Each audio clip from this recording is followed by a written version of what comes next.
Pues muy buenas tardes. Vamos a dar inicio. Damos gracias a nuestro buen Dios por permitirnos una vez más poder llevar a cabo nuestro estudio bíblico los jueves. Continuamos estudiando los salmos. Hoy vamos a estar en el Salmo 86, Salmo 87. A veces me propongo dos salmos, no sé si los pueda cubrir, pero comenzamos con el 86. Vamos como siempre a dirigirnos a nuestro buen Dios para que nos ayude, ilumine nuestro entendimiento, podamos tener toda nuestra atención y que la palabra sea de edificación a nuestras vidas. Vamos a orar. Bendito Dios y Padre eterno, damos gracias una vez más por este tiempo, este espacio, este lugar en el que como iglesia podemos reunirnos para estudiar su bendita palabra, reconociendo que la misma fue instrumental en nuestra salvación y continúa haciéndolo al transformar nuestros pensamientos, al asentar nuestros pensamientos en aquello que es verdadero, en aquello que es correcto, en aquello en lo cual la Escritura dice hay virtud. Ayúdenos, oh Dios, Padre Santo, en este tiempo a poner nuestra mente y nuestro corazón, a acercarnos como se acercaba María para escuchar a Jesús. Y que lo que escuchemos, Señor, corrija nuestras vidas, nos afirme y así, como usted ha dispuesto, y que podamos, Señor, sobre todo obedecer, vivir aquello que decimos creer, que afirmamos que es su bendita palabra. También oramos, Señor, pues sabemos que mientras la Escritura, la palabra, continúe siendo enseñada y predicada, será instrumental como lo fue en nuestra vida, en la vida de otros que todavía han de proceder a ese arrepentimiento de sus pecados y a la fe en el único mediador entre Dios y los hombres, Jesucristo. Que Él sea entonces, oh Dios, toda la gloria y toda la honra, pues es en Cristo Jesús en quien oramos y damos gracias. Amén y amén. Vamos a pasar a leer el Salmo 86 y dice: Inclina, oh Jehová, tu oído y escúchame, porque estoy afligido y menesteroso. Guarda mi alma, porque soy piadoso. Salva tú, oh Dios mío, tu siervo, que en ti confía. Ten misericordia de mí, oh Jehová, porque a ti clamo todo el día. Alegre el alma de tu siervo, porque a ti, oh Señor, levanto mi alma. Porque tú, Señor, eres bueno y perdonador, y grande en misericordia para con todos los que te invocan.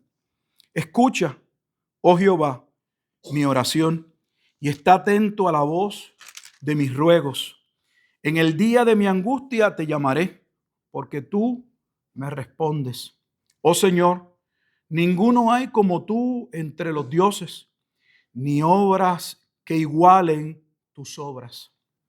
Todas las naciones que hiciste vendrán y adorarán delante de ti, Señor, y glorificarán tu nombre, porque tú eres grande y hacedor de maravillas.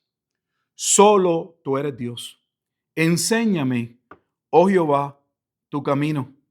Caminaré yo en tu verdad. Afirma mi corazón para que tema tu nombre.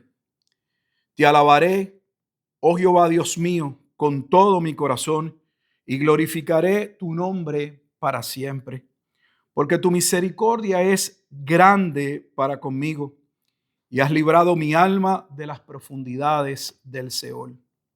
Oh Dios, los soberbios se levantaron contra mí y conspiración de violentos ha buscado mi alma y ha buscado mi vida, y no te pusieron delante de sí, mas tú, Señor, Dios misericordioso y clemente, lento para la ira y grande en misericordia y verdad. Mírame y ten misericordia de mí. Da tu poder a tu siervo y guarda al hijo de tu sierva. Haz conmigo señal para bien y véanla los que me aborrecen y sean avergonzados. Porque tú, Jehová, me ayudaste y me consolaste. Ese es el Salmo número 86, que es un salmo de autoría de David. Y una vez más, cuando estamos leyendo este salmo, donde hay una clara petición, donde hay un ruego hacia Dios para que actúe y tenga misericordia de él, vemos que se combina la situación de David con alguien más, y ese alguien más siempre en los salmos es Cristo. Específicamente lo podemos ver en esos momentos en los que habla de aquellos que le persiguen, de aquellos que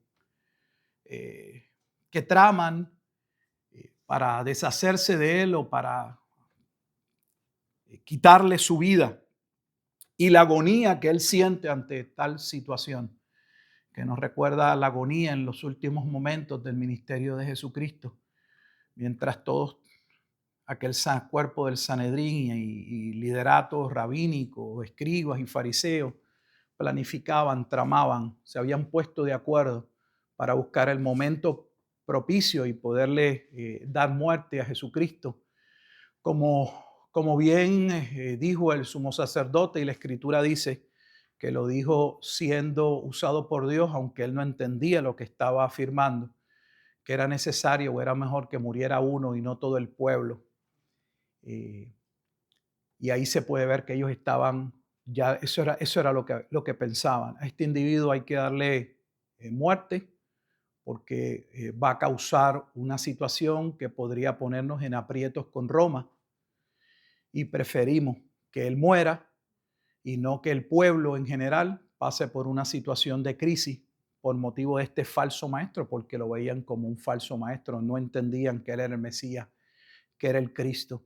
Encima de eso, los últimos momentos claros en el Getsemaní, el desentendimiento de aún de los discípulos que estaban más cerca o que en ocasiones él mismo los colocaba más cerca de él, como Jacobo, Pedro y Juan, donde cuando están en el monte Getsemaní se acerca a ellos y le dice: no habéis podido orar ni una hora. O sea, se los lleva para que oren con él, y se habían quedado dormidos. ¿Cómo sabemos que el Salmo claramente habla de David? Porque alguien puede decir: bueno, pastor, pues eso es solamente una similitud. Usted está viendo la similitud del Salmo con relación a la situación que está viviendo David y viendo la situación durante el ministerio de Jesucristo, pero eso solo de por sí no es un argumento contundente para poder identificar y decir y afirmar que realmente se está hablando de Cristo, que hay un contexto mesiánico que se está desarrollando. Y el versículo clave, ya habíamos dicho, es el versículo 9, principalmente el versículo 9, Salmo 86, versículo 9, porque allí se especifica que la obra que llevaría a cabo el Mesías, aquel en el cual Dios actuaría, que quedarían avergonzados sus enemigos, como dice en el versículo 17, y al final: haz conmigo señal para bien, y véanla los que me aborrecen y sean avergonzados. Esa señal, cuando uno continúa, es la salvación, la obra que ocurriría en medio de la tragedia. Dios no lo libraría de la muerte era necesaria, pero esa muerte tendría a bien la salvación, o en esa muerte estaría la salvación de naciones. Esa salvación de naciones que se establece en el versículo 9, donde dice: todas las naciones que hiciste vendrán y adorarán delante de ti. Pero ¿a quién adorarán desde que comenzamos la lectura de los Salmos? A aquel que Dios habría de constituir como el Mesías de Sión, como el libertador de Sión, que es el que ya tan temprano como en el Salmo 2 es perseguido. Desde que iniciamos los Salmos, en el Salmo 2 tenemos la lectura que usa Pedro en Hechos capítulo 3 para decir cómo se habían confabulado los judíos con los gentiles para llevar a cabo la muerte de Jesucristo, donde Pedro dice que todo lo que habían hecho, como ya lo había afirmado el día de Pentecostés en el capítulo 2, había dado cumplimiento a lo que Dios ya había decretado, a lo que Dios había estipulado que iba a suceder. Y la muerte del Mesías traería salvación, pero no salvación para el pueblo de Israel en su totalidad, sino para un remanente y con él para muchas naciones, que es lo que ya hemos visto en Génesis capítulo 12, versículo 3, que lamentablemente esa promesa que Dios comparte a Abraham en ese momento dado, luego se le cambió el nombre a Abraham, hablaba de esa salvación. Y así es establecido a través de la Escritura en múltiples pasajes. Ya esos pasajes los hemos visto, pero vamos a volver a tomarlos como base, solo para poder indagar un poco más. Romanos capítulo 4, vamos a Romanos capítulo 4, hay algunos pasajes que ya hemos ido, así que no nos vamos a quedar mucho en este punto y nos va a dar tiempo a unirlo al Salmo 87 y van a ver la relación del 86 con el 87. Pero en Romanos capítulo 4 se trae a colación que lo que sucede en la vida en la salvación o en la vida de Abraham tendría impacto sobre otros pueblos, claramente.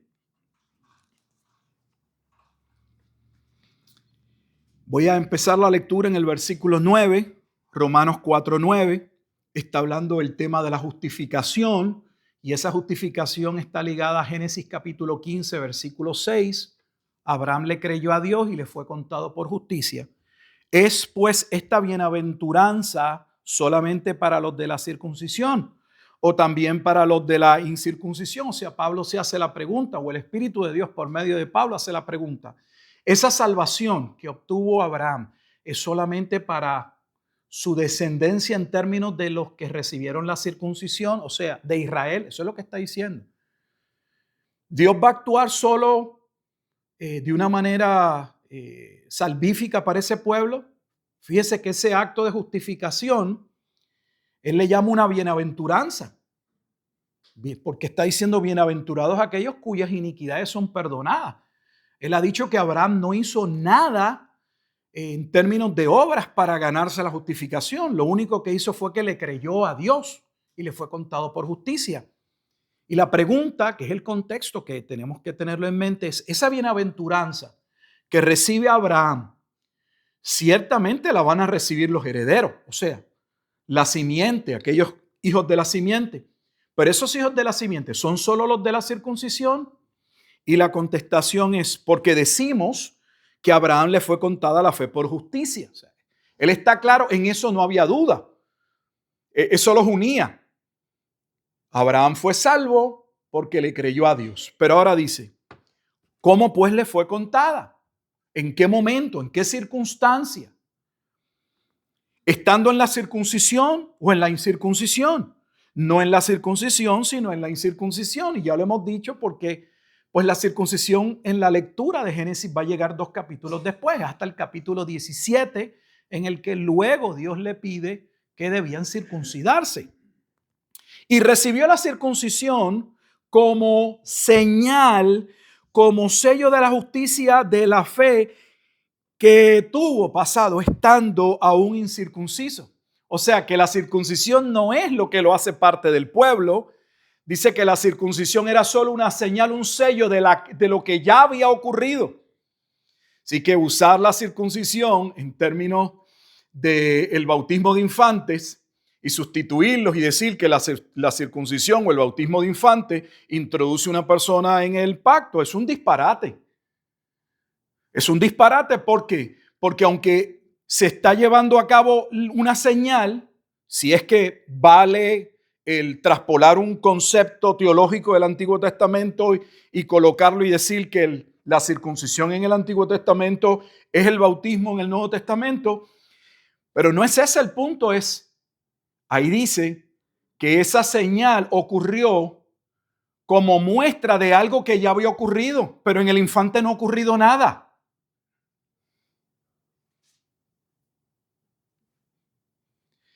Es tan claro y tan sencillo, lo pongo de esta manera.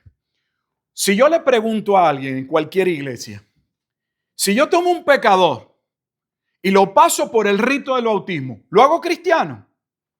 Me van a decir no. De hecho, me van a decir, usted es un hereje, un mal pastor, porque usted está haciendo algo que la Biblia no enseña. Pero eso es lo que ustedes están haciendo. Porque creen que pueden, por medio del rito, hacer que una persona participe de la comunidad del pacto. No puede participar de la comunidad del pacto.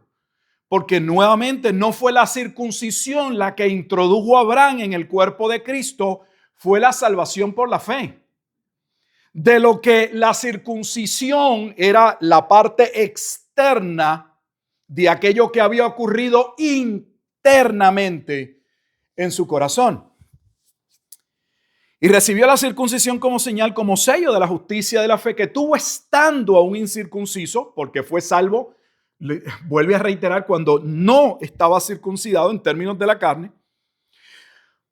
para que fuese padre de todos los creyentes no circuncidados, a fin de que también a ellos la fe les sea contada por justicia. Y aquí tienen un problema, porque alguien podría decir, bueno, sí, por eso es que hasta el octavo día el niño no es parte del pacto, es cuando se circuncida al octavo día que entonces forma parte del pacto. No, pero Pablo no lo está trayendo como diciendo, bueno, el judío nace en la carne, pero no forma parte del pueblo en su etapa de incircunciso, entiéndase los primeros 7 días, porque es al octavo día cuando recibe la circuncisión y ahora pasa a ser parte del pacto. Él no lo trae de esa manera. Él está hablando de la circuncisión e incircuncisión en términos de un judío y de un gentil. Dice, y padre de la circuncisión para los que no solamente son de la circuncisión, aquí ya es claro, porque estos que van a recibirla no tienen que circuncidarse, pero son parte. Sino, recuerden que cuando estamos hablando de que pueden ser incircuncisos y ser parte del pueblo, porque no estamos tomando en consideración toda la carta, ya Pablo ha dicho en el capítulo 2 que solo es judío el que tiene la circuncisión que del corazón, lo dicen los versículos, así termina el capítulo 2, versículos 28 y 29. No es judío el que lo es externamente, no es la circuncisión la que nos hace ser judíos, es la circuncisión del corazón. Ya eso está establecido en la carta. Así que Pablo está hablando, o el Espíritu está hablando en términos de la carne, del acto. No, él es padre también de los incircuncisos, sino que también, voy a empezar el versículo 12 porque interrumpí, no se va a entender. Y padre de la circuncisión para los que no solamente son de la circuncisión, o sea, él no solamente es padre de los que creen y están circuncidados, sino que también siguen las pisadas de la fe que tuvo nuestro padre Abraham antes de ser circuncidado. O sea que no tener la circuncisión de la carne no lo hace que parte del pacto, tiene que tener la ¿qué? La fe. El elemento de la fe tiene que estar, que era lo que estamos hablando, porque la circuncisión externa marca lo que sucedió internamente en el corazón. Así que allí están incluidos claramente los gentiles. Creo que en Gálatas se ve igual o mucho más claro en el capítulo 3. Vamos a Gálatas. Estos son pasajes que hemos visto muchas veces. Gálatas capítulo 3.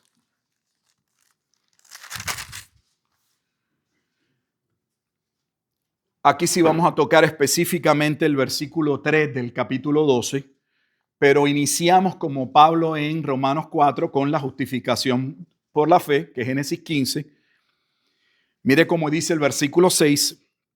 Así Abraham creyó a Dios y le fue contado por justicia.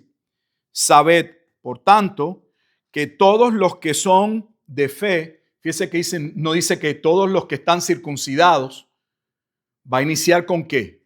Con la fe. Estos son hijos de Abraham. Eso era un choque, porque en el contexto nuevo testamentario el enfoque o el énfasis se hacía ¿en qué? En la circuncisión. En otras palabras, que dentro del contexto en el que la carta se está dando, para un judío hubiese sido más importante, y esto podría traer controversia, porque como ellos lo hubieran escrito, sabed por tanto que los que están circuncidados son los hijos de Abraham, pero no dice los que están circuncidados. Los hijos de Abraham son los que creen, porque ya se ha establecido que la circuncisión sin la fe no hace a uno que un hijo de Abraham. ¿Dónde se dice? En Romanos 2, 28 y 29. Porque Pablo les ha dicho, ustedes están circuncidados, pero ustedes no son hijos de Abraham. Porque no es la circuncisión externa la que nos hace ser realmente judíos o ser parte del pueblo. Es lo que ocurre en el corazón. Así que se puede tener la circuncisión externa sin haber nacido de nuevo. Se puede bautizar a alguien en la carne donde no ha ocurrido un nuevo nacimiento. ¿Hubo salvación? No, no hubo salvación. Metimos un pecador seco y sacamos un pecador húmedo, mojado. Mire cómo va a traer claramente Génesis 12. Porque mientras está hablando de la fe, está hablando de Génesis 15. Pero ahora va a traer Génesis 12. Va a ir al inicio. Dice, y la escritura, versículo 8, y la escritura, previendo es mostrando, dejando constancia de antemano, que Dios había de justificar por la fe a los gentiles. Dio de antemano la buena nueva a Abraham. Fíjese lo que está diciendo. Está diciendo que con Abraham ya Dios había dejado constancia de que los gentiles estaban en el pacto. ¿Y cuál es el pasaje de base que no lo he terminado? Génesis 12:3. El mismo pasaje que usan los judíos y que es el pasaje clave de los dispensacionalistas de que Dios tiene un pacto con los judíos inquebrantable. Al punto de que no necesitan, tenemos pastores que dicen que a los judíos no se les debe predicar el evangelio. No hay que forzarlos a creer. ¿Por qué? Porque ellos entran al pacto por la promesa a Abraham. Ellos hacen una diferencia. O sea, terminamos no solo con dos pueblos. Hay dos caminos a la salvación.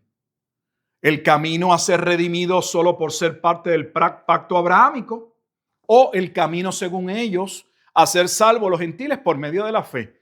Eso no enseña la Escritura. Eso no lo enseña la Escritura. Dio de antemano la buena Abraham, y aquí vamos a ver el pasaje, diciendo, ahora nos va a llevar a la cita, ¿de dónde él saca esa afirmación? ¿Cuál es la Escritura?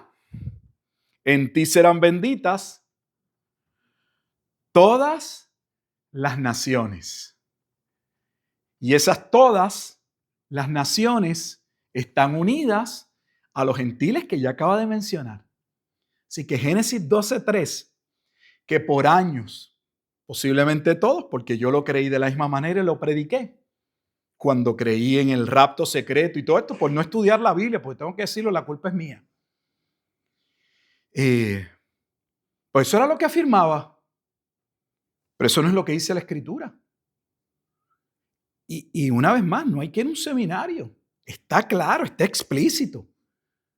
Explícito. O sea, tenemos el mismo pasaje que utilizamos para darle nuestro significado, y cuando vemos el significado que la propia Biblia provee, o sea, que la propia Biblia está dando la interpretación, choca con lo que nosotros creíamos. ¿Por qué hicimos este pequeño recorrido? Y eso, que la vez pasada fuimos a Romanos 15, que si hay un capítulo clave donde los gentiles son llamados a dar gracia porque fueron incluidos en el pacto, es Romanos 15. De Pablo les dice, va citando a David, cita Isaías, y le dice, ustedes están en este pasaje, ustedes estaban en este pasaje, ustedes estaban en esta promesa, una y otra vez citando al Antiguo Testamento.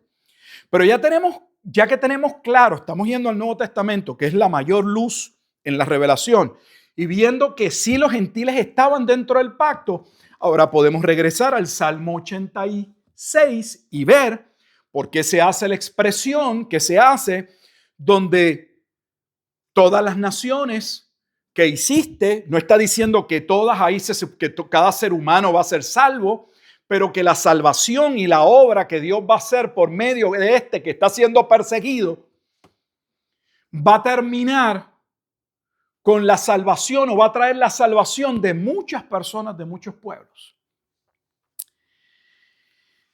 Y Dios haría una señal por medio, no de David, sino de Jesucristo. Ahora, vean eso cómo se reafirma de manera maravillosa en el Salmo 87. Yo sé que se lo he dicho 1000 veces.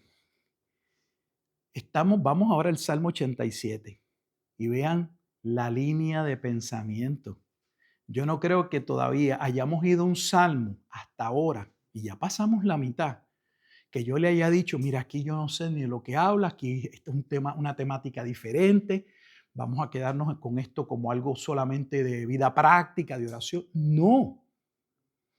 Véanlo aquí, cómo se une nuevamente. El Salmo 86, yo lo quise tocar el jueves pasado porque estaba unido al 85. Miren lo que estoy diciendo, que el 85 guarda relación con el 86 y ahora vamos al 87 y también está unido. Y así hay una cadena. Vamos a leerlo para que lo puedan ver y lo vamos a constatar. Es maravilloso. De hecho, cuando leí el 87, de momento en mi casa, fue uno de los que me tomó cierto trabajo, no por lo complejo, pero no lo entendía. ¿Qué tiene que ver Rahab? Vamos a leerlo para que vean. Y luego, eureka, ya sé.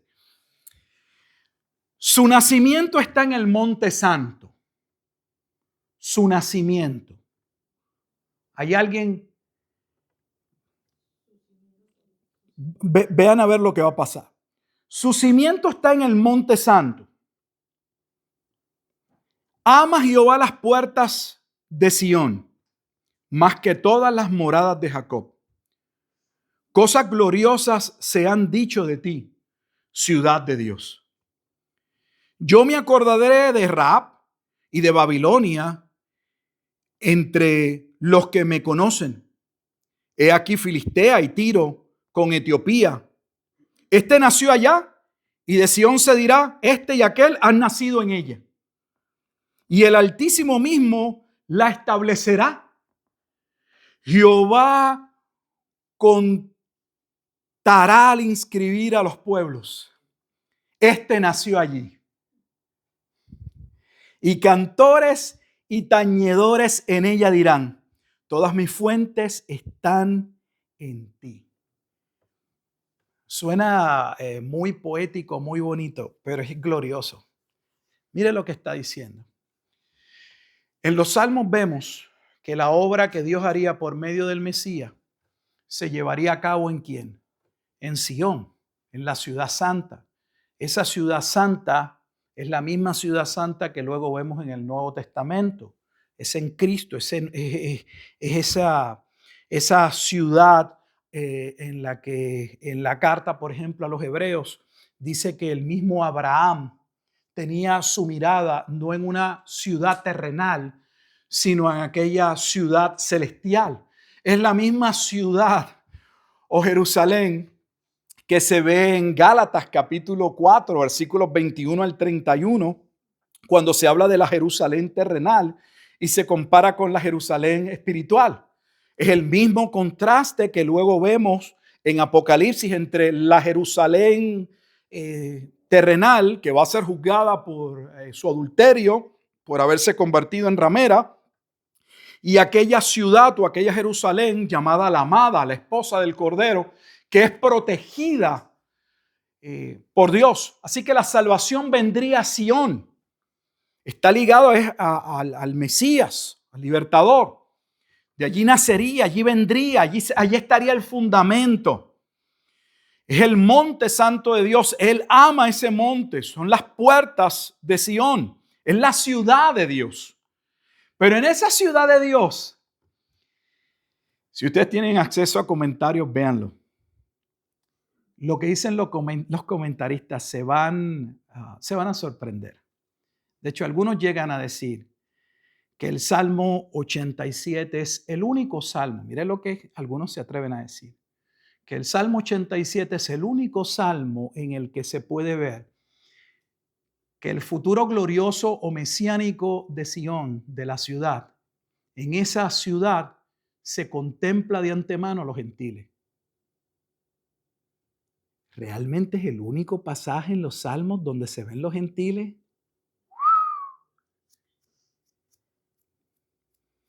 Haber estudiado y dedicar para hacer un comentario de los salmos y llegar a esa conclusión, no sé qué libro de los salmos estudiaron. No le digo quién es el comentario porque no es mi interés.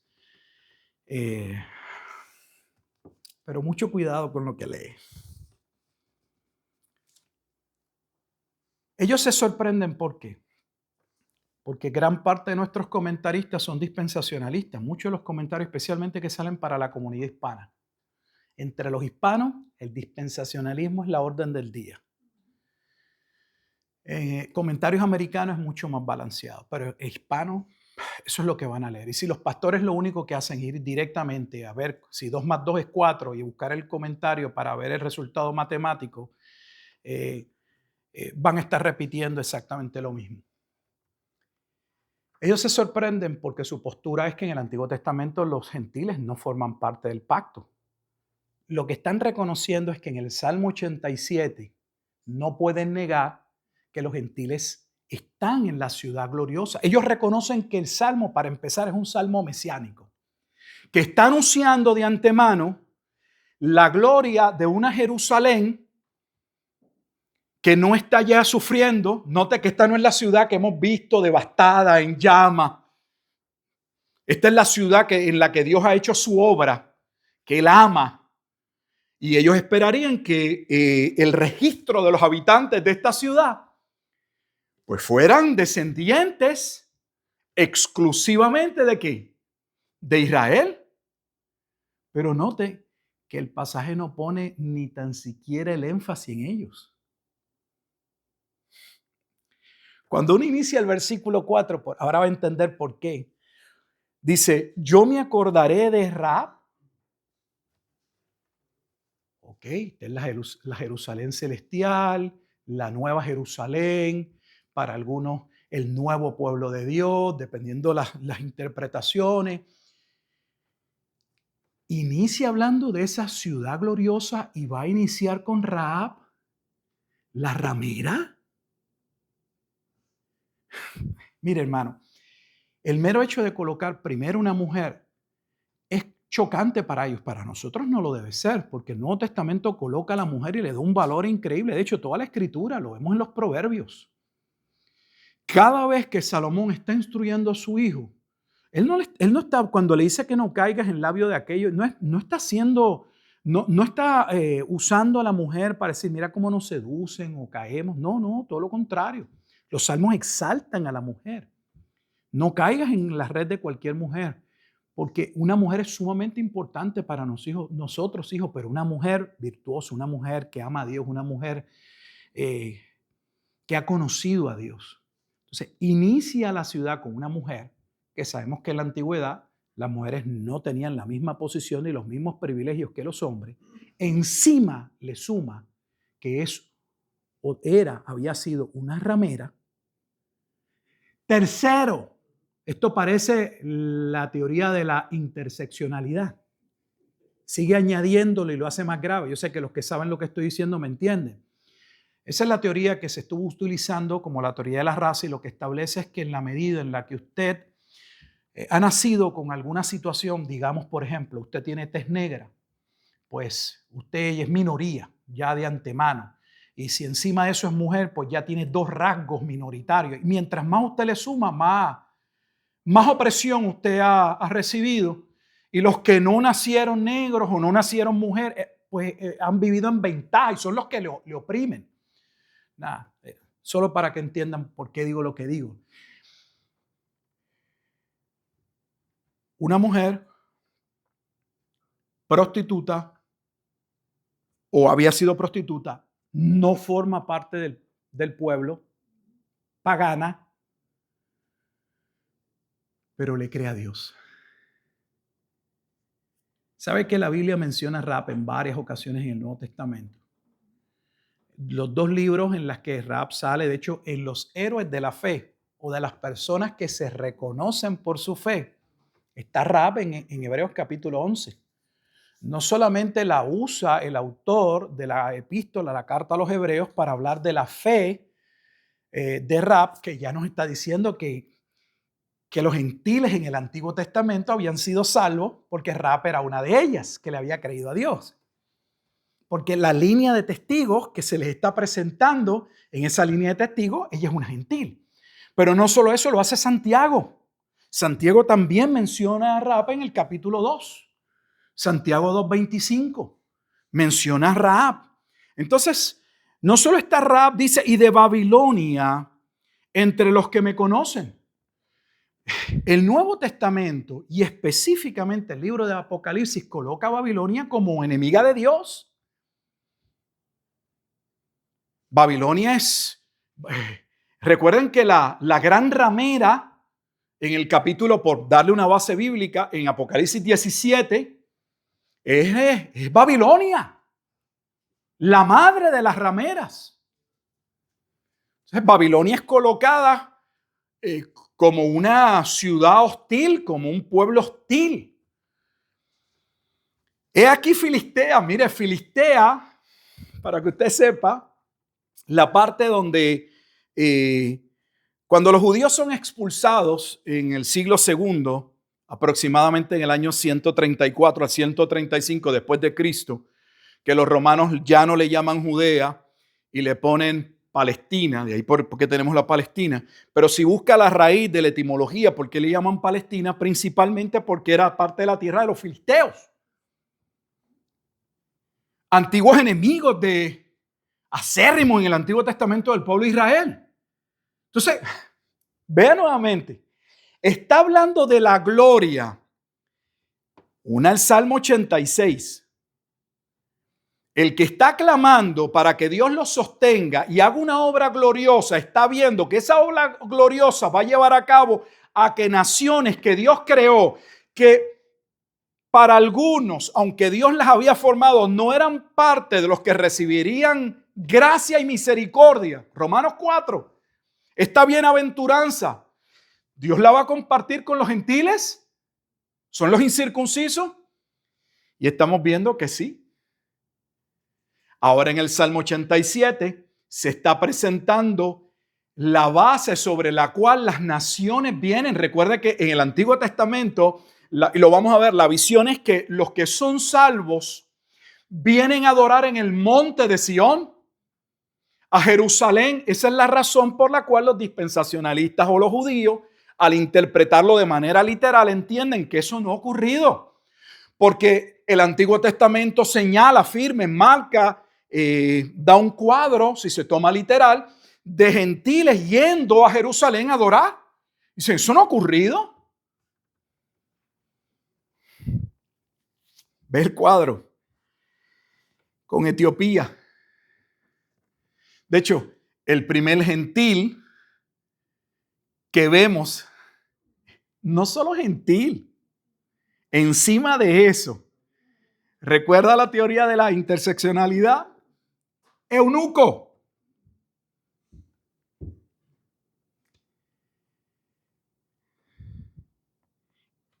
Y mire la afirmación que se hace no en términos de algo malo, sino de lo glorioso. Dice, este nació allá y de Sión se dirá, este y aquel ha nacido en ella. Se está refiriendo a que dentro de la nación, cuando se hablen los nombres, los inscritos en la nueva Sión, hay hombres, mujeres ¿de qué? De toda nación y pueblo.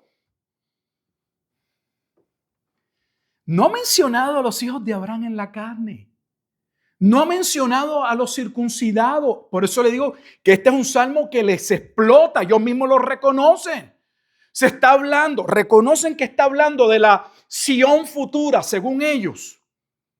Pero los que se mencionan son enemigos de Dios. Son incircuncisos. Y el Salmo dice que los habitantes de esa tierra vienen de esas partes, pero no solamente eso, sino que cuando se está tomando lista o se está pasando nombre de quienes son parte de esa Sión, dice: Jehová contará al inscribir a los pueblos. O sea que Dios se goza en que dentro de la Sión, los inscritos, los que forman parte de gentiles que fueron llamados de diversos pueblos. Y vuelve y dice: este nació allí. Es como si se estuviera diciendo, y Luis de México, y allá Gilberto Miguel Rufat de Puerto Rico. Están mencionando los ciudadanos de la ciudad. No se están mencionando judíos. Yo no estoy diciendo que los judíos no forman parte, una parte de ellos que han sido llamados. Ahora ven por qué el choque y lo que le llama la atención de este salmo. Se hace alusión a esa nueva ciudad, y los que forman parte de la ciudad son exactamente los que nadie hubiese pensado que serían parte de la ciudad. Ese es el punto. Y después me dicen que cada salmo, que este escribe un salmo, el otro, y que no los tomes conjuntos porque cada salmo va por allí y por allá. Yo creo que el que tiene el enredo, los que tienen el enredo son algunos de los comentaristas. Hay gozo en la ciudad. Mire cómo termina el versículo 7. Y cantores y tañedores, o sea, hay música, hay pandero, hay gente cantando, y lo que están cantando es que los que han sido salvos y tienen como centro, como fuente, la ciudad amada, Sión. Entraron por las puertas de la ciudad. Esa puerta es Cristo. Solo voy a hacer algo para finalizar. Y voy a llevarlos a varios pasajes, específicamente en el libro de Isaías. Isaías es uno de los... Primero, Isaías es el profeta mayor más citado en el Nuevo Testamento. Y quiero llevarlos a varios pasajes, al menos dentro de Isaías, que declaran posteriormente, porque recuerde que el Salmos se escribe al menos unos 300 años antes de Isaías, porque David es aproximadamente en el año 1000 antes de Cristo. Isaías en el siglo séptimo, año 700. Isaías 2. Vamos a iniciar en Isaías 2.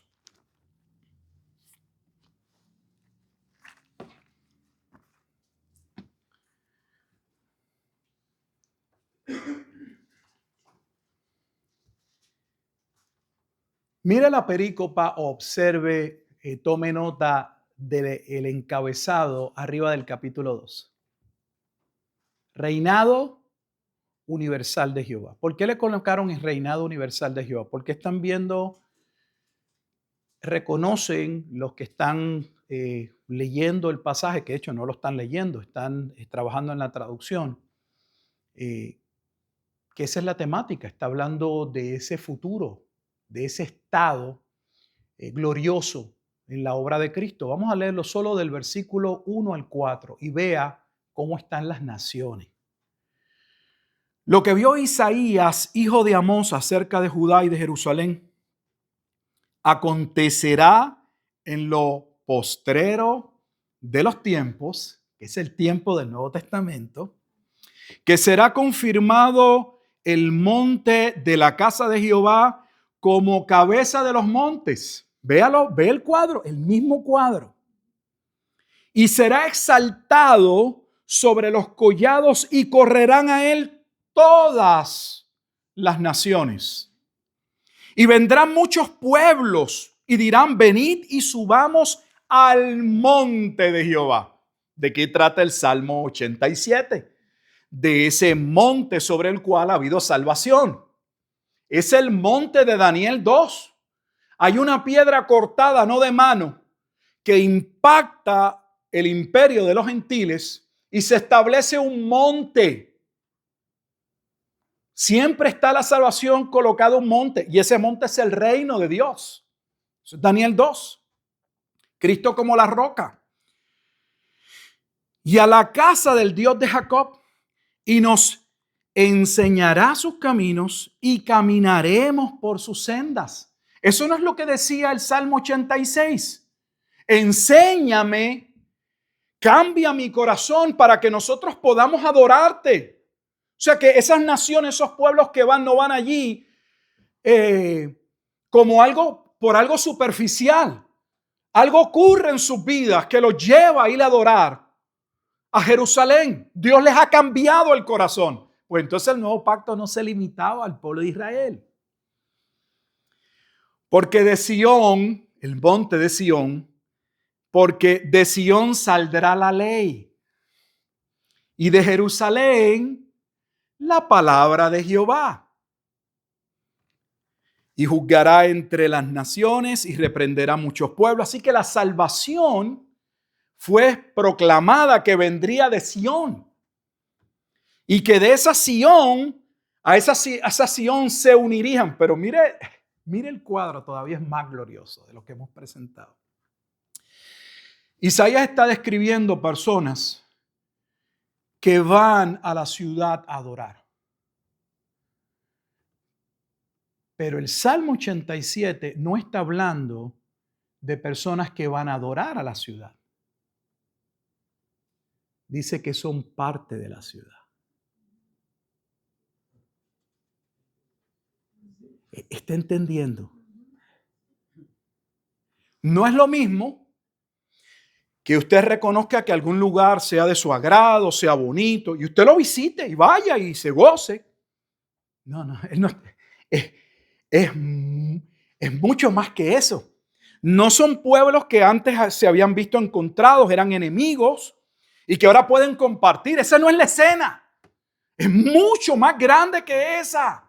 Van a Sión, no son parte de Sión. Aunque estén en otro lugar, son parte de Sión. ¿Cómo pueden ser parte de Sión si no viven en Sión? Oh, porque la Sión celestial no es terrenal.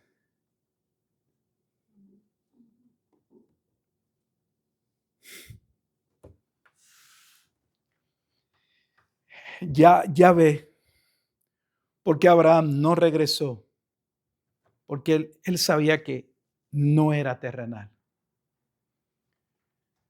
Porque los que ya son parte de la Sión, en Gálatas 4,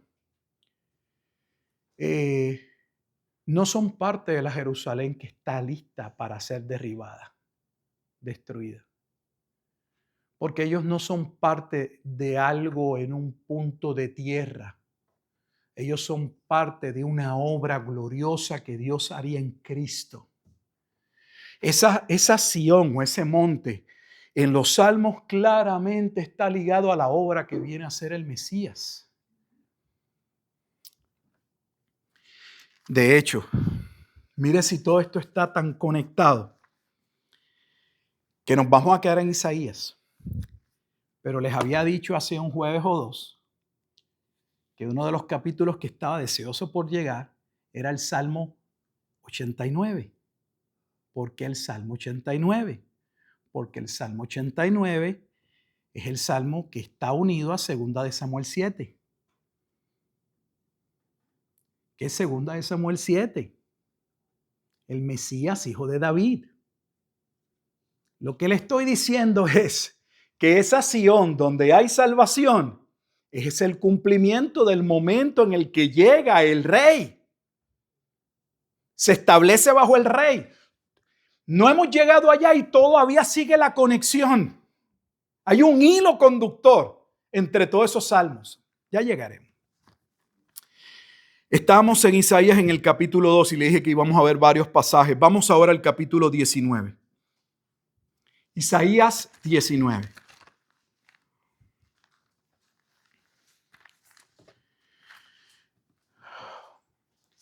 No sé si recordarán, no sé si todos, yo creo que no todos estaban, pero cuando estudiamos el libro de Isaías y llegamos a ciertos capítulos, donde se habla de profecías sobre diferentes pueblos. Y recuerdo haberles dicho que llamaba mi atención en mi tiempo de estudio que no eran profecías meramente para señalar un juicio sobre naciones paganas, sino donde Dios ya estaba comunicando o afirmando que dentro de esas naciones paganas habría un pueblo que le habría de servir. Déjeme confirmárselo con la profecía sobre Egipto, que es la profecía de Isaías capítulo 19. Y voy a iniciar en el versículo 19. Escuche. En aquel tiempo habrá altar, escuche, habrá altar para Jehová en medio de la tierra de Egipto. Un altar a Jehová en Egipto. Y monumento a Jehová junto a su frontera. Y será por señal y por testimonio a Jehová de los ejércitos en la tierra de Egipto. Porque clamarán a Jehová a causa de sus opresores. Y él les enviará Salvador y príncipe que los libre. Y Jehová será conocido de Egipto. Y los de Egipto conocerán a Jehová en aquel día. Y sabemos que esa expresión en aquel día, porque cada vez que estudiamos a un profeta, yo me aseguraba de decirles, vean la expresión en aquel día, en aquel día, en aquel día, que estaba ligada al momento en que iba a llegar ¿quién? El Mesías. Y siempre les decía, vean que hay dos cosas que viene a ser: salvación, juicio. Salvación, juicio, en aquel día. Y Jehová será conocido de Egipto, y los de Egipto conocerán a Jehová en aquel día, y harán sacrificio y oblación. Son sacrificios que hacía solo el pueblo judío. Y harán votos a Jehová. Podrían hacer sacrificio. En el templo se llevaban sacrificios que llevaba a cabo Nerón en el tiempo posterior a la salida de Cristo. Pero aquí dice que los cumplirán. No son meros sacrificios. Están llevando a cabo una adoración, es lo que está diciendo, sincera, real. Y herirá Jehová a Egipto, herirá y sanará. Y se convertirán a Jehová, y les será clemente, y los sanará.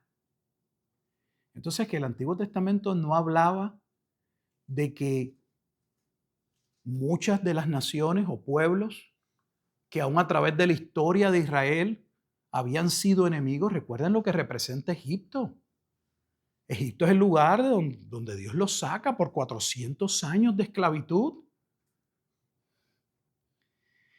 Y que a ese pueblo, luego Dios tendría misericordia de algunos de ese pueblo. Imposible. Fue lo que le sucedió a Jonás. Jonás sabe lo que le hicieron los asirios a el reino del norte. Y Dios lo envía a decirle a los que habían masacrado a sus hermanos que si se arrepentían los iba a sanar.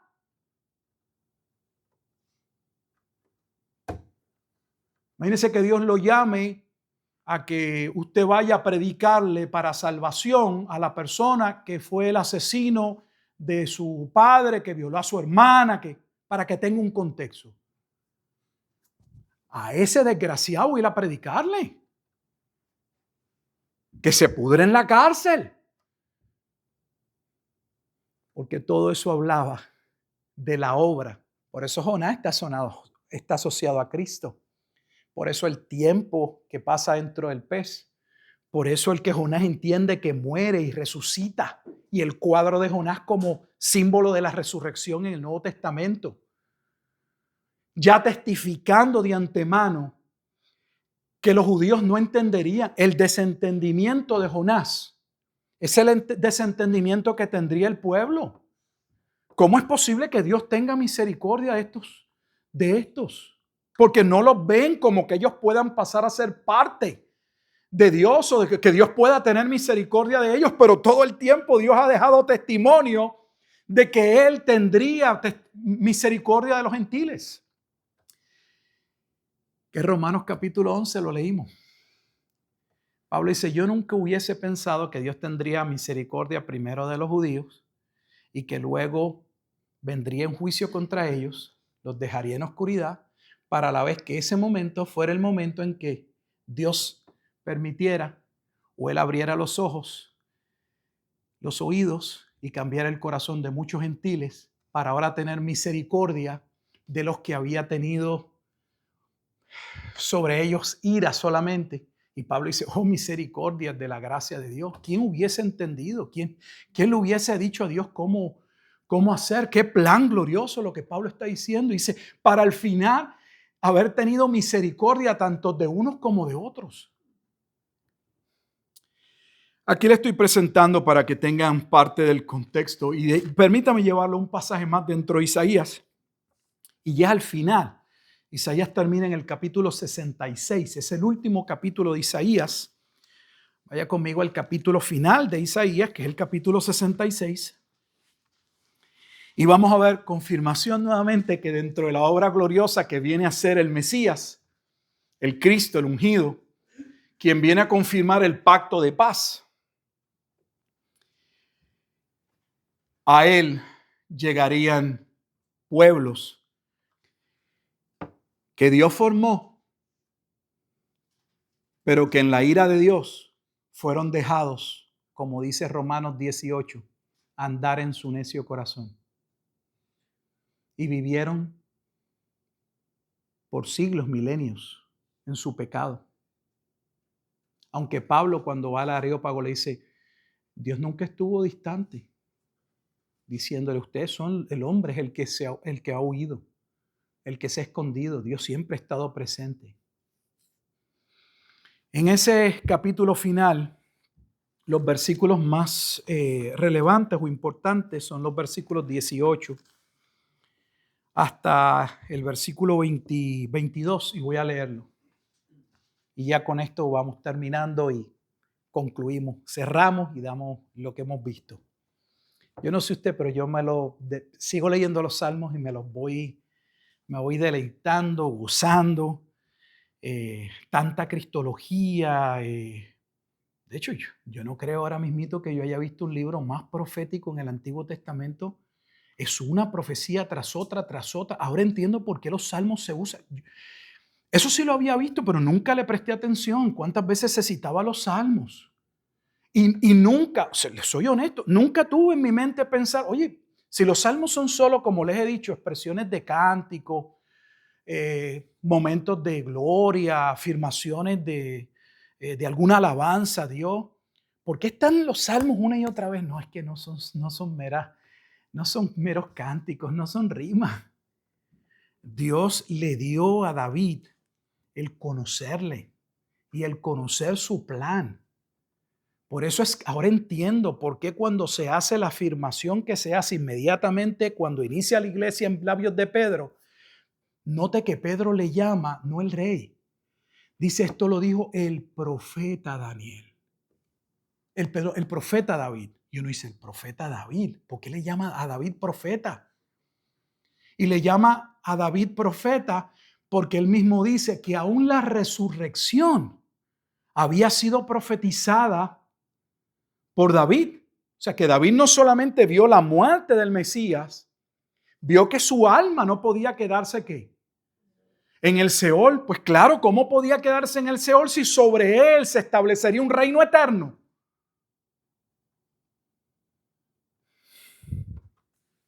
Mira lo que dice ya el último capítulo de Isaías, que es el 66, inicio en el versículo 18. Porque yo conozco sus obras y sus pensamientos. Tiempo vendrá para juntar a todas las naciones y lenguas y vendrán y verán mi gloria. Mire, no he terminado la lectura, pero ya de leerle ese pasaje hay un problema. Déjeme explicarle para que usted entienda por qué mi mente dice que hay un problema. Porque Isaías 66 en la mayoría de las iglesias no ha ocurrido. No puede haber ocurrido. Es futuro. Algunos dicen que es parte de tercer Isaías y algunos van hasta un cuarto Isaías, porque el libro de Isaías se lo dan a varios autores. Así están los seminarios. No todos, pero muchos. Porque esos son la alta crítica, los eruditos. Yo le llamo los teólogos. Y uno esperaría que al final finalice con el juicio de las naciones. Porque si es el fin de los pueblos. Porque Dios solo va a salvar a Israel. Y el cuadro de Apocalipsis que por lo general se presenta es que lo que ocurre dentro de Apocalipsis es el juicio a las naciones paganas. Pero aquí no está hablando del juicio. Aquí está hablando de salvación. Voy a iniciar nuevamente y escuche. Porque yo conozco sus obras y sus pensamientos. Tiempo vendrá para juntar a todas las naciones, lenguas, y vendrán y verán mi gloria. Y pondré entre ellos señal y enviaré de los escapados de ellos a las naciones, a Tarsis, a Fut y Lud, que disparan arco a Tubal y a Javán, a las costas lejanas que no oyeron de mí, ni vieron mi gloria.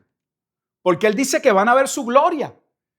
Pero dice, les estoy hablando de aquellos que nunca habían visto mi gloria. Y publicarán mi gloria entre las naciones. Eso no pudo haber sucedido antes del mandato explícito de Jesús, luego de su resurrección. ¿Qué? Todo poder, toda autoridad me ha sido dado en el cielo y en la tierra. Por tanto, id y haced discípulos a todas las naciones. Eso no es una comisión que se está sacando Jesús o está ordenando algo que es nuevo. Era algo que ya había sido profetizado. Jesús está dando la orden de que esos pueblos en el Antiguo Testamento que fueron llamados, que hubo testimonio de que vendrían a salvación, este es el momento de ahora ir y predicarle a esos que dice el capítulo 66 que no conocían. Mire, se lo voy a poner más sencillo. Es la parábola de las fiestas de boda. Las fiestas de boda, ¿o sí? El padre del hijo del que se va a casar ya ha anunciado la boda. Ya se ha anunciado el nuevo pacto, porque el pacto era una boda. Pero cuando llega el Mesías, que es el esposo de la esposa, por eso la conversación en Juan capítulo 3, donde luego queda que nadie le presta atención porque están tan ofuscados, tan consumentes, Juan 3:16, que no ven que hay algo todavía más importante en ese capítulo y que guarda relación con la conversación de Jesús y Nicodemo. Ahora vienen sus discípulos a decirle, aquel que tú bautizas, ahora vienen a él y él dice, pues qué bueno que vayan a él. No solo es necesario que él crezca y que yo mengüe, es que yo soy el amigo del esposo. Y al decir el amigo del esposo, Juan 3 está diciendo que Jesús viene a salvar a la esposa, la iglesia. ¿Y cómo la salva? Por medio del nuevo pacto. ¿Y qué es el nuevo pacto? De lo que Jesús le está hablando a Nicodemo, la regeneración, la salvación en el corazón, pero él no entiende. No son historias diferentes. El contexto es diferente, pero el hilo continúa. Volviendo a la parábola de las fiestas de boda, los que ya se les ha anunciado esa celebración, es el momento de la salvación, se empiezan a excusar. ¿Y qué hace el padre de familia?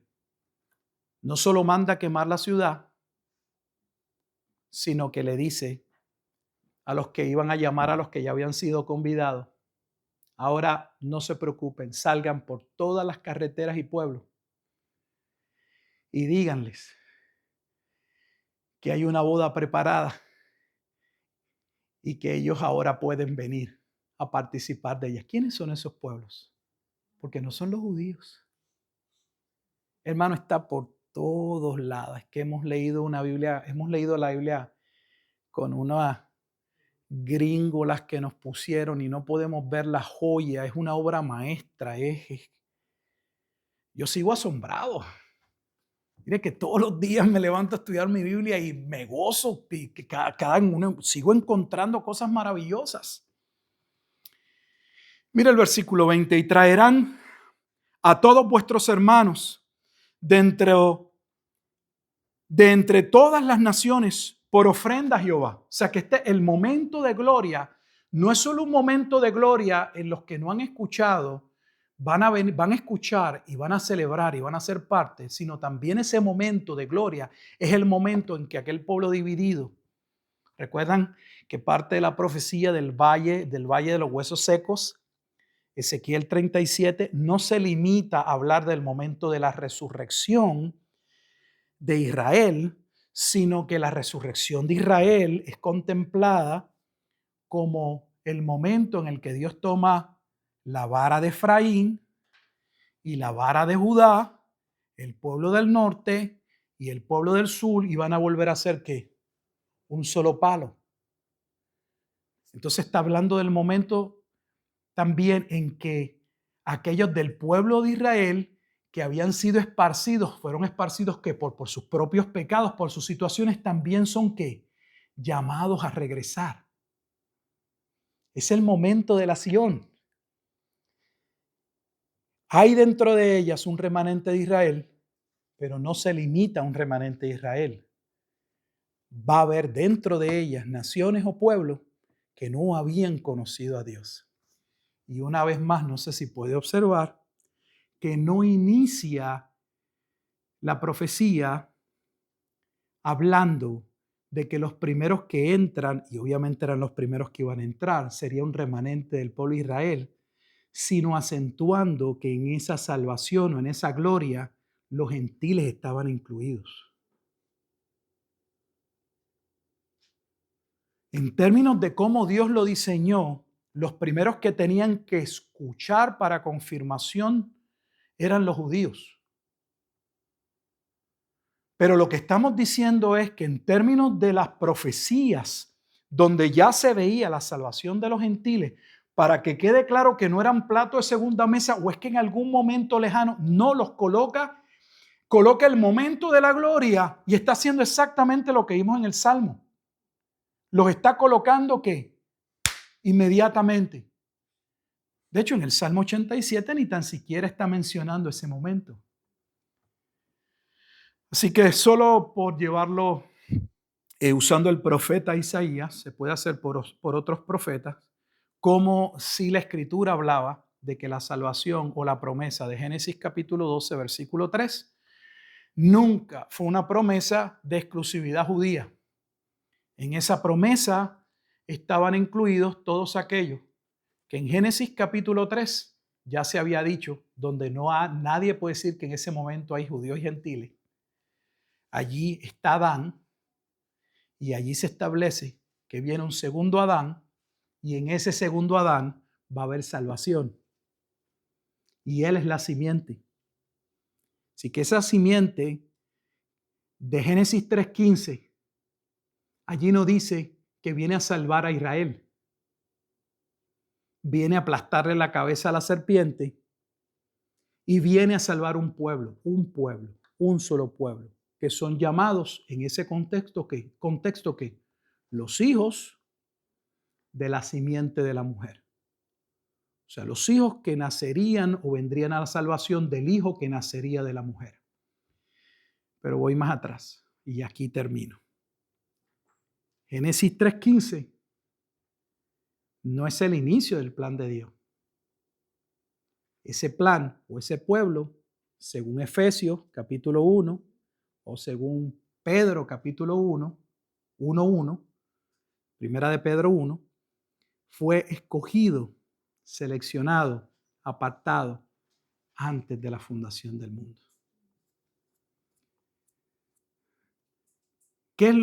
¿Por qué termino de esa manera? Porque no estamos diciendo que los gentiles fueron añadidos a partir de la promesa de Génesis 12:3. Los gentiles ya eran parte de ese pueblo predestinado antes de la fundación del mundo. Cuando leemos Efesios capítulo 1 y Pablo comienza hablando de la bienaventuranza o los dichosos con esa acción de gracias o esa doxología, esa alabanza de aquellos que fueron bendecidos por Dios antes de la fundación del mundo, esos en ese pueblo que serían redimidos por el Mesías, Pablo va a decir claramente, no en el capítulo 2, en el capítulo 3, que ellos ya estaban en el pacto eterno. Porque en el capítulo 2 alguien solo podría decir en Efesios 2 que lo único que está diciendo es que estaban divididos, que había dos pueblos y que ahora los gentiles podían pasar a ser parte de ese pueblo por la sangre de Cristo. Pero Pablo va más allá y dice, no es que se trate de que ahora los gentiles por medio de Cristo pueden venir a ser salvos. Permítanme contarle el misterio. Y es Efesios 3, 1 al 6. Es que aunque Dios no lo había dicho con toda claridad, los gentiles que vendrían a salvación ya formaban parte del pacto. Nuestras iglesias no han escuchado eso. Créame que la mayoría de nuestras iglesias no lo ha escuchado. Es una bendición poder conocer la Escritura y entender la Escritura con Escritura, porque es la única manera de que podamos estar seguros de una interpretación objetiva. Yo creo que vivimos en la era de la subjetividad. Subjetividad es interpretación privada. Subjetividad es yo pienso, yo opino, yo creo, a mí me parece, a mí me dijeron, yo teorizo, yo supongo. No quite todo eso. ¿Qué dice la Biblia? ¿Dónde está el pasaje que explica esa porción de la Escritura? ¿Dónde está la luz que aclara esa porción oscura? En vez de dedicarnos a estudiar la Escritura para ver dónde está la claridad, dónde está la interpretación, lo que hemos sido es a lámpara, a un flashlight, una linterna de alguien que creemos que alumbra, llámese un instituto, llámese un comentarista, y con eso tratamos de. Y eso que la palabra de Dios es lámpara a nuestros pies y lumbrera a nuestro camino. Oramos. Padre, te damos gracias en este día nuevamente por su bendita palabra. Es glorioso estudiar las Escrituras. Para mí es un privilegio, aunque sé que es una gran responsabilidad, pero el poderme dedicar solo a estudiarlas y prepararme lo mejor posible para entenderlas, vivirlas y poder confesarlas y enseñarlas y predicarlas es glorioso, Dios.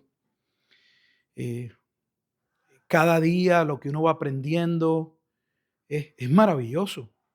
Ningún libro que yo haya leído jamás me ha instruido, no solo en lo referente a la salvación, sino que continúa iluminando la vida de uno y mostrando tantas verdades como las Escrituras. Damos gracias a Dios por ellas, porque sabemos que son de inspiración divina, porque han sido preservadas, porque su propio Espíritu ha obrado en nosotros para que podamos ser iluminados y entenderlas. Damos gracias por ellas y con ellas también pedimos, Señor, que tengamos esa hambre que deberíamos tener todos, como dice primera carta de Pedro en el capítulo 2, que como niños recién nacidos debemos desear la leche espiritual no adulterada y que nos acerquemos con esa hambre, con ese deseo de querer aprender, de ser instruidos, de ser corregidos, animados, fortalecidos y así sucesivamente en todas las áreas de nuestra vida. Que a Jesucristo sea toda la gloria y toda la honra, pues es en ese monte, es en Cristo, es bajo la obra de Cristo, que todos esos pueblos y naciones que hemos visto serían salvos por medio de la vida de un justo. Según la Escritura en Romanos capítulo 5 establece que por causa de un solo hombre vino la muerte y la destrucción al mundo, también por causa de otro hombre, Jesucristo, vendría la salvación a muchos. Y nosotros no sabíamos, Señor, que en su misericordia estaríamos incluidos dentro de ese pueblo. Y sabemos que es un privilegio y es un gozo el tener conciencia de ello, que podamos vivir entonces para su gloria. En Cristo Jesús oramos. Amén y amén.